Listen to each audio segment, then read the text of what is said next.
Hey guys, how's it going? Hey, yo, GM Evan. Um, Hi Evan, how are you doing? Doing well. Happy Friday. Kenosha. Hi Colin Kid, welcome to today's call. How are you doing today? good. How y'all? I'm Doing doing well. good. Sweet. Just waiting few minutes for Robbie before we start. Just few Yeah. Been a good week for Bitcoin. Whole ups everything. and down.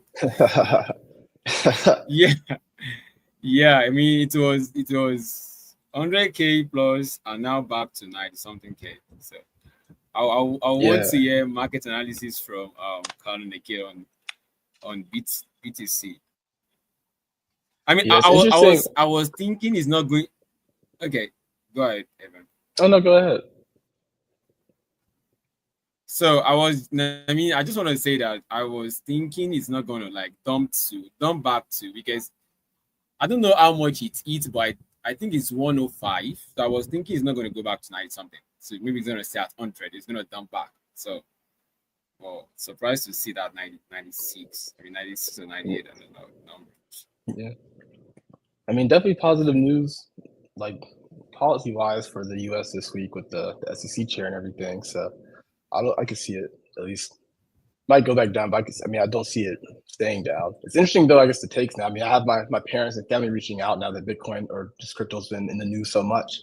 But I'll send like a local news segment that was very skeptical, talking about they weren't not going to invest in cryptocurrency still, saying it's not insured, easy to hack, and hard to convert, which I thought was very interesting. I felt like it was also an outdated take, just given I've seen crypto insured now. I pay for everything in crypto, so decently easy to convert. I mean, still hacks involved, but I feel like you can do research to try to prevent as much as you can. But it's interesting to see how even now still a lot of skeptics in the space, despite how much it's been growing over the years, and I feel like keeps coming back. Mm. Just want to post a reminder before we start. I want to post a reminder real quick, real quick, real quick, very quick.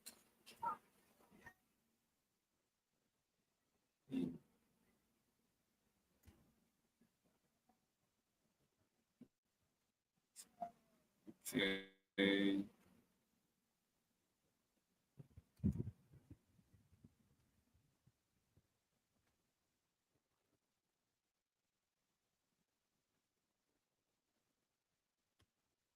Okay, I want to post a reminder and so we can start. I'm not sure if Robbie is coming, but I mean, he should come.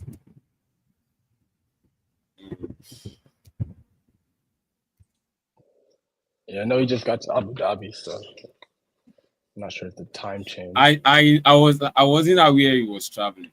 I mean, I know he was traveling, but I don't know it's today. So Oh no, he traveled yesterday, so he's there now. okay.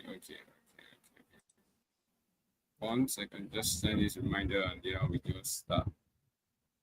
Want to let the community aware that we are live.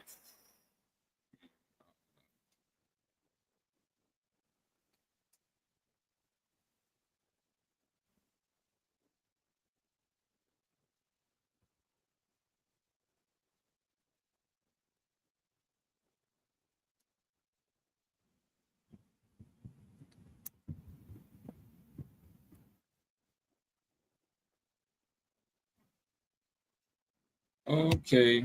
I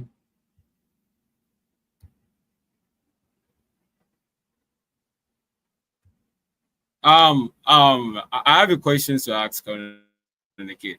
Do you often experience because I know you're in a Discord community, just before we start, how do you often prevent all these spammers that come to group chats? Well, I think it's because it's paid anyways, but it's quite difficult these days to prevent all these spammers that post jobs with dollars, like 1 hour you get dollars or something like that, like job posters, spammers basically.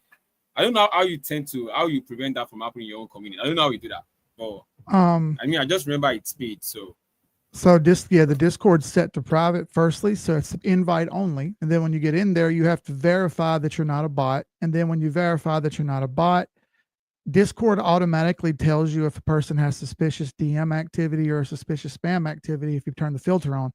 So you turn the filter on, they immediately ping you and let you know somebody suspicious just joined. You give them one chance. One chance is all you get, and you're gone. That keeps it, for the most part, slimmed down. Good. Okay, let's annoying. just kickstart. It's annoying, but you got to deal with it, unfortunately. Yeah, I mean, it's very, very annoying. I mean, I set up the verification, but maybe because this is an open community, so, but there is a verification bot that shows that you can't bypass, like bots can actually bypass it. It's human. These guys are actually human, and they are on purposely doing it, but it's now common, and it's like it's much these days because it's an open community, not a private community. So I guess that's the reason why. So Umoja, everyone, welcome to today's community call. So today I'm not sure if Robbie is coming, but I'm sure Evan can take his place. So we're going to be talking about yBTC was live last week. So I mean, it was live last week. Then we're going to be giving updates on the projects. I mean, where we are, what we are planning after yBTC. Colin Aki will be giving us market updates. So, and I'll be giving you guys community insights. I mean, what community events we are launching next? Okay, where are we with the community? Because most people are saying we are forgetting our community, but no, we haven't. So we are cooking something big. So, but before we start the agenda, I have one question, like one funny question, more like an icebreaker. So, yeah. So, and this is for Evan and Connor the Kid. So, what is your biggest crypto lesson this year? So, just wanna more like just ask fun teaser questions before we start. Yeah, Evan can go ahead. I mean, anyone can take the lead. That's a good question. I mean, honestly, I feel like my biggest lesson so far this year, I've really been playing around with just a lot of DeFi tools in A for the job, but also just for more general interest. And now that I feel like I have a bit more understanding in space, especially after getting a degree in it, I just wanted to go back into it with a sort of a better mindset. My first time dealing with DeFi, I was very sort of a lot more engineering, less on the finance side, but this time, I had a pretty good understanding of what was going on. And so I feel like with that said, it was very interesting to see sort of the yields that I was expecting versus the yields that it said on the site versus the yields that I was actually getting. And so, and actually reading into the details, realizing some of it was more rewards versus like actual gains, and sort of not getting as much yields in some areas that I thought. I feel like it was sort of my biggest lesson learned in terms of putting money in places where I could have made more, but didn't. And so I feel like with that said, I've been learning quite well this year. It's definitely been getting better, and so I feel like it's coming at the right time. So I mean that's actually very good. What about Colin the Kid? So biggest lesson learned. There's a couple. I learned one the other day, 2 days, or I guess a day or two ago. But probably the bigger lesson is it's a war of attrition. And I already knew what was going to happen because this is what I do for a living. But the problem is the demons that get in your head and sit on your shoulder and play devil's advocate to you and make you more emotional than you should be. You know, I constantly preach rule number 1, no emotions. And I want everyone to know that I'm human and I have emotions too. And I let them get in the way sometimes, and it costs me money. So I can't do that. It's not easy. It's rule number 1 for a reason. Rule number 1 is no emotions in investing for a reason. So I've had to buckle down and I've had to bite the mouthpiece, so to speak. And, it wasn't easy. And also I'd say that made it a whole lot less fun this time, being more successful at this than I was the first time, making way more money than I was the first time has been a very stressful lesson. It's hard to explain. I didn't know this problem would happen. Like J. Cole said, man, no one told me it would be like this. Yeah, I mean, it's actually very difficult for you to not to have emotion. I mean, that's that's not easy. It is easier said than done. So, but yeah. So, yeah, I mean that was good. I mean, for me, I think for me, my biggest regret is I was not taking something like important at some time. Like I was feeling reluctant to do some things. I was feeling reluctant to to take some risk. So I didn't want to take risks at first. I mean, at the beginning of this year. So I would say that's one of my that's my biggest regret this year. So I was not willing to take risks at some point where I would have hit like a lot. So, but yeah, so let's just get started. So Robbie, so real quick, brief us through YBT just launched. So I'm sure the community will be interested in knowing, okay, what is next, okay, the milestone, okay. So just very quickly give us a quick Umoja update. Yeah. Yeah, definitely. So I can walk us through sort of the weekly updates this week, as well as some things to look forward to next week, and then general ways to, I guess, to get engaged. But yeah, thanks everyone for joining this Friday, and we look forward to keeping these calls going every other Friday. So in terms of announcements this week, we had a few both on partnership side, as well as announcement of Garner campaign and a few coming up. In terms of partnerships, we announced one with both Cirtic as well as Kobo. And so with these, sort of show a few things. One being, well, that we're compliant and that we put in the work to make this happen well. But also on the campaign side, we have a few things as well with well, launching the YBTC hype video, as Mani just mentioned, just came out. We have the yBTC Mint referral program coming up that we actually posted a blog about on Mirror. And if you go to Mirror See, you can also sort of mint an NFT, which we're just playing around with. But with that said, look out for some exclusive Umoja NFTs that have utility with it in terms of early access, extra worlds, or discounts.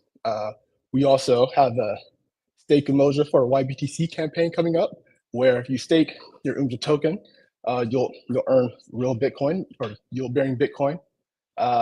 We also have a few more partnerships in the works, already queued up, lined up. So look forward to that next week, as well as the campaign for we like to call a claw or slot machine, where you can sort of put the Umoja token to work, whether that's for some more Umoja, some yBTC, some exclusive NFTs from either Umoja or our partners, as well as other prizes that can come up. So I'll say look out for that.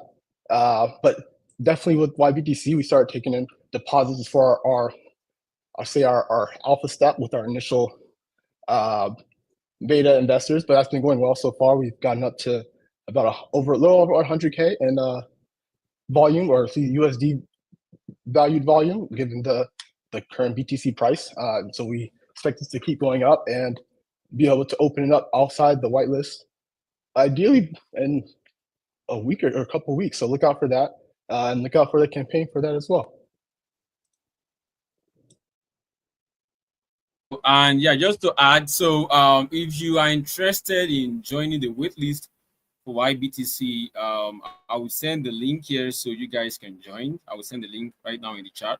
So if you are interested, you can join the waitlist via the link. So because some people have been asking me, how can I join the waitlist? How can I join the waitlist? So I'll send the link of the waitlist in the chat so you guys can join. So watch out for that. So thank you everyone for the update.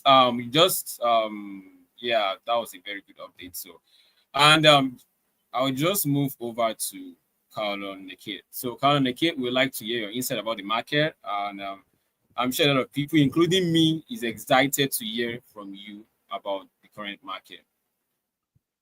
All right. Well, the good news is everything continues to do kind of what we thought it would do before anyone. I say anyone, but before most people knew what was going to happen. We've been talking about this for well over a year and a half. We kind of explained to you all this would happen in kind of sequence, and it's happened in sequence. We're hit 100,000. We popped over it for a little bit, but it's important to understand that just seeing the number means absolutely nothing. That's a play on your emotions. And yesterday's events were a great example of that. You had a very high spike up at 104,600. Then you had a snap of a finger, right back down to 95,000 move. That was a liquidation event on both sides. The shorts were killed by the first move, and then the longs were killed by the second move. This is precision chart analysis 101. I cannot tell you anything different. This is almost the exact same price action that we had from October to March last year. It's not the same. It's actually slightly more aggressive than it was then, but still similar price action. This should still lead us up over 100,000 in the coming week to week and a half.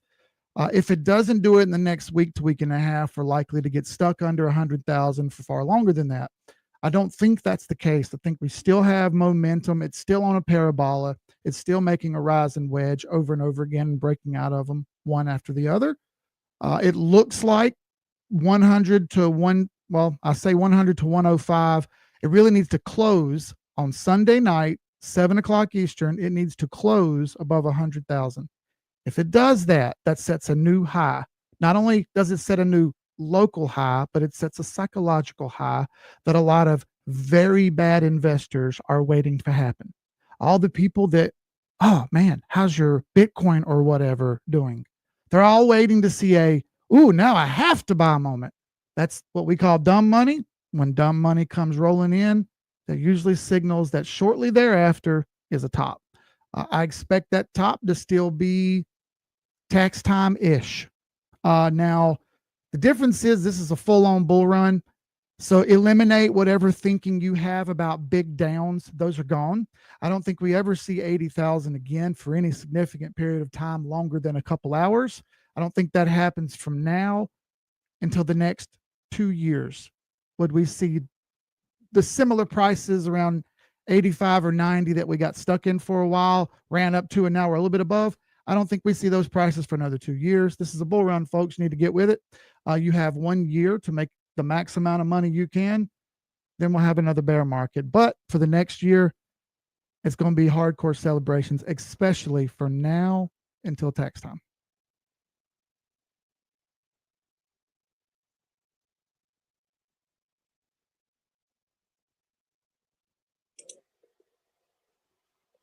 You're muted, Omni.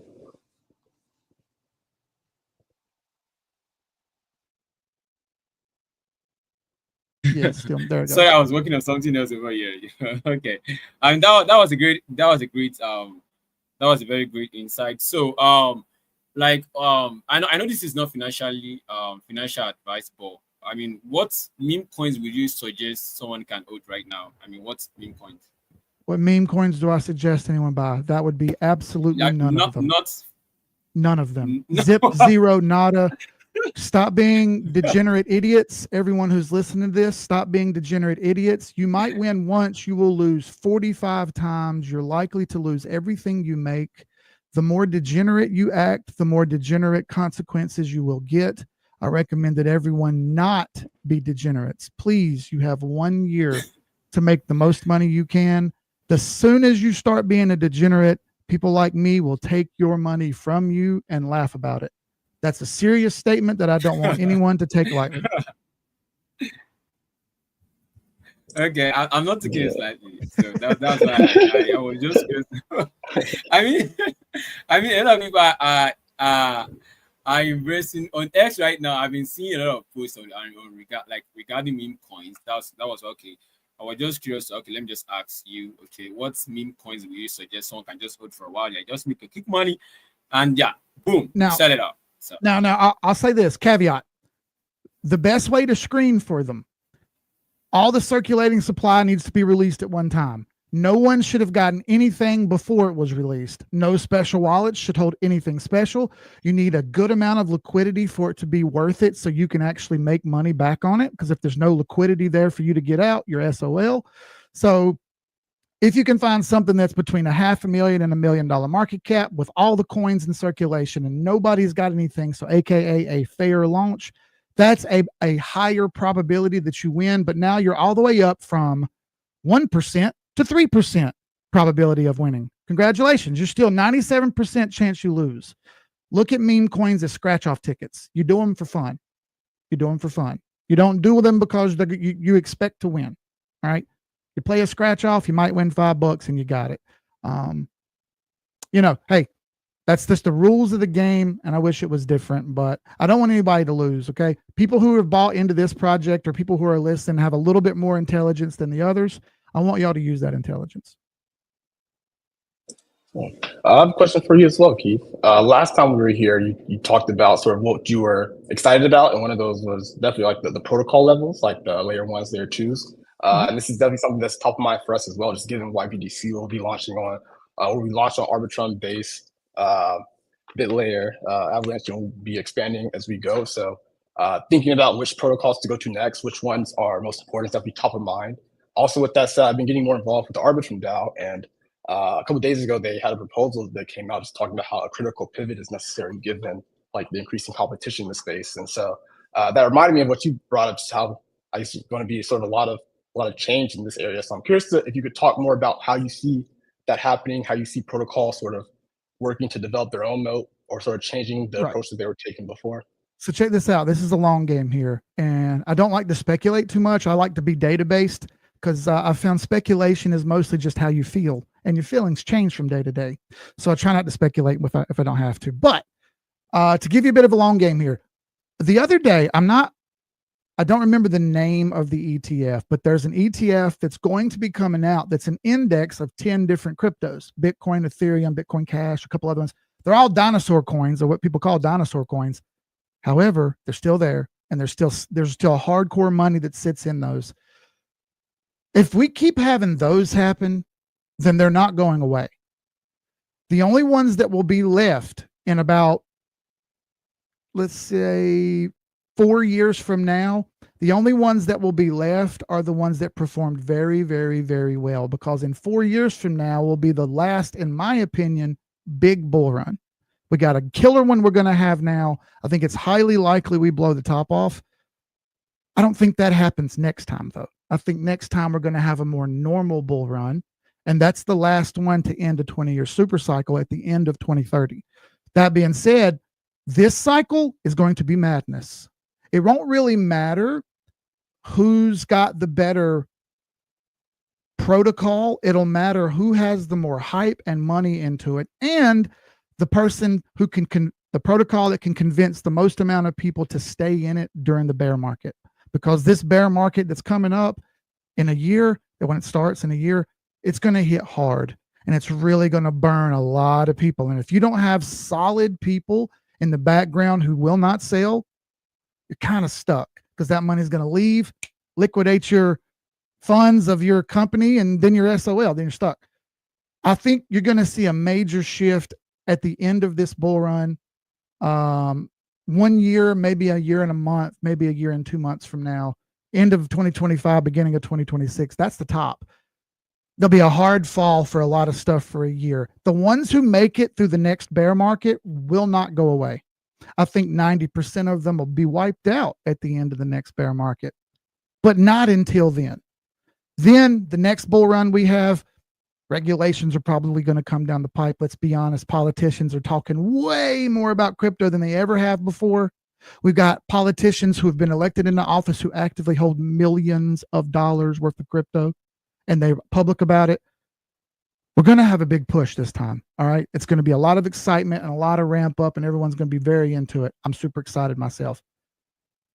This bear market's going to burn. It'll be the one that kicks 90% of people out. Regulations come in, and we get a much smaller pool of cryptos. I don't know the number on that. It could be 100. It could be 5,000.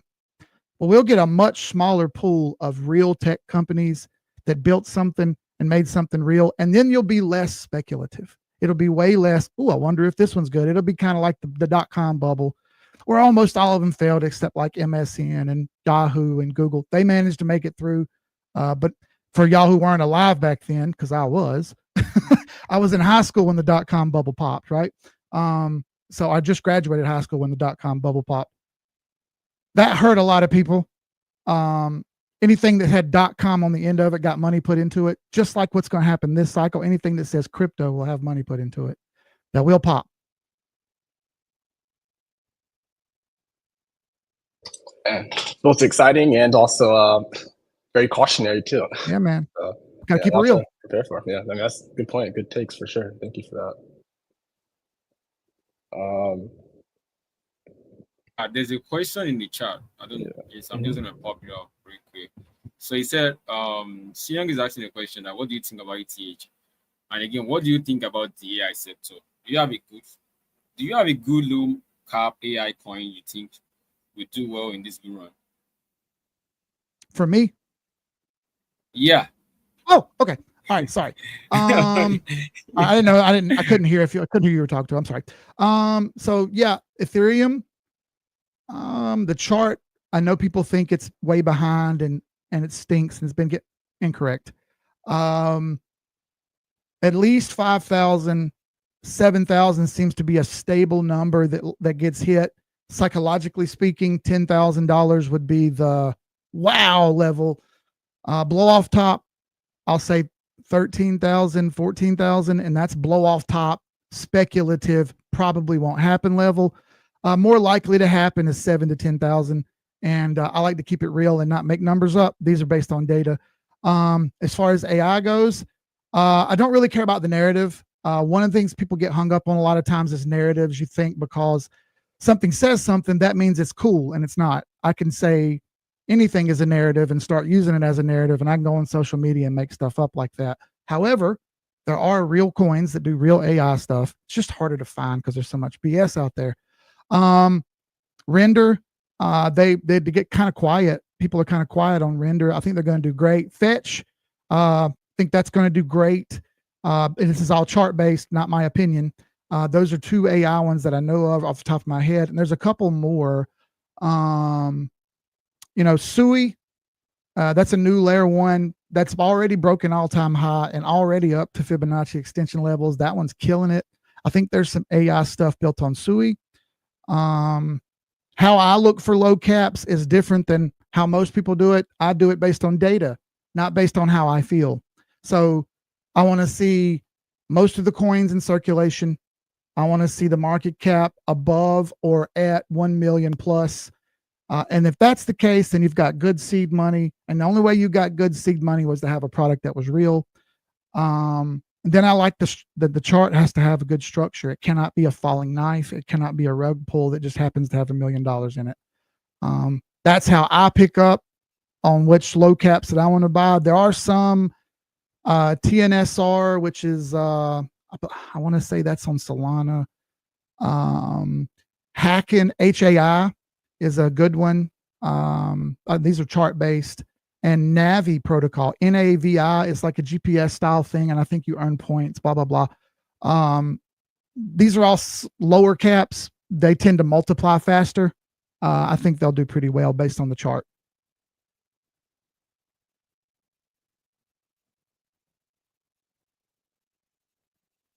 I can't hear anything. So, oh, there it is. Yeah. Sorry. I was on mute. So, so there's another question here that says BTC dominance is ending. What are your thoughts, boss? I mean, it was asking you.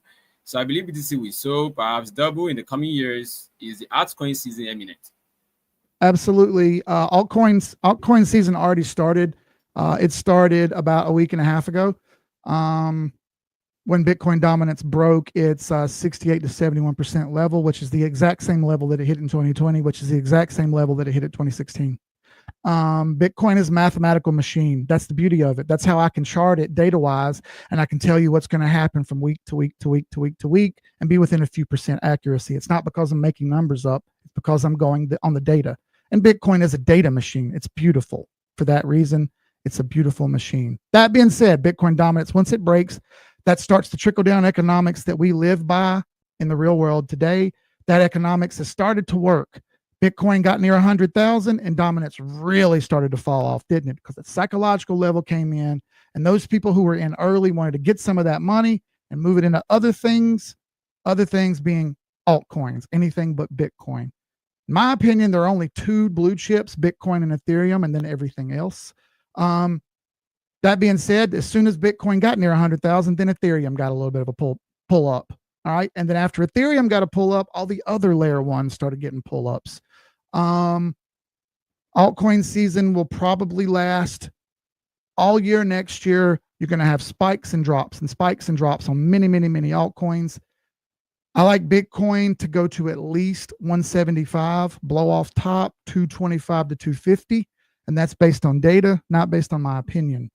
The Bitcoin rainbow wave chart hasn't been wrong yet. The only thing that's ever changed was the timing.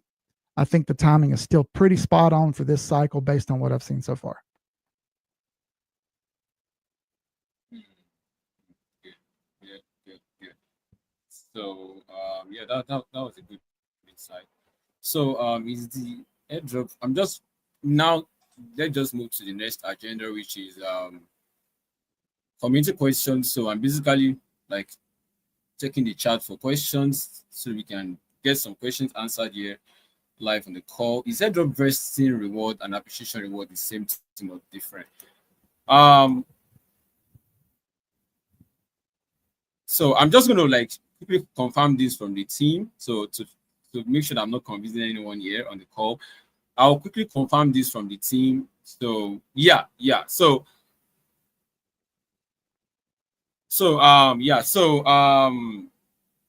to your question, just to answer your question, they are both different things. Okay, they are both different things. So your vesting reward is different from your airdrop appreciation. So they are both different things. I just confirmed that right now, because I don't want to like just share or mislead anyone here. So guys, community questions. So if you have any community question for us, just drop it in the chat. So I would go and check the community for any questions we have before ending the call, before ending today's call. Any questions you have, drop it in the chat, and we all get it answered. And if I can't get it answered, I'll reach out to the team, the person in charge of that has the right answer to the question, and I'll just drop it in the community later. So any questions? Just gonna give a few more questions. But while waiting for questions, I just want to like give you guys a quick community like update. So right now, I'm sure you guys, we have not been hosting, like the factory is now gone. So the factory is not, I'm not sure the factory is coming back up again. So we are trying to consider some other community activities that we can start hosting. So, and we have one coming up. So for our holders, for those who are holding Umoja, this is for you. For those who haven't hold Umoja as well, this is, yeah. I don't know how to pronounce the name, Shafiku. Yeah, it's a double reward. Yeah, it's a double reward. So for those holding our token, this campaign is for you, or this event is for you. So basically, we are trying to reward those who are holding Umoja token. So a campaign is coming up whereby you have to participate by holding Umoja token, and you get rewarded for the token you hold. So more information and more details on the campaign will be released today or early next week. So it should be coming out on Monday. I'm not setting up the date yet, but yeah, just let you know. And after the call, we also have game night. So based on the feedback from some community members, I have to shift the game night from yesterday to today. So if you are live and you are interested in game and you like fun, I mean, you get your own fun from games. So we have community games on Discord in the next 30 minutes. Yeah, that's 30 minutes from now. So you can join us. Just join our Discord server via our Twitter or via YouTube. You should be able to see our link there. Then just drop a chat in the general chat, and I'll be there to direct you to where you can participate in the game. But just waiting for more community questions. There is none. I think we can close for today's call. Thank you for joining, guys. Thank you for joining us on today's community call. I will see you in the chat. I will see you, and thank you for sticking with Umoja. I will see you in the chat. I'll see you next week. Bye. Peace, guys. Evan. Thank you. Keith, peace. Yeah, thanks, Carolina Keith. Thank y'all for having me. Y'all have a good one. We'll see y'all. Yes, sir.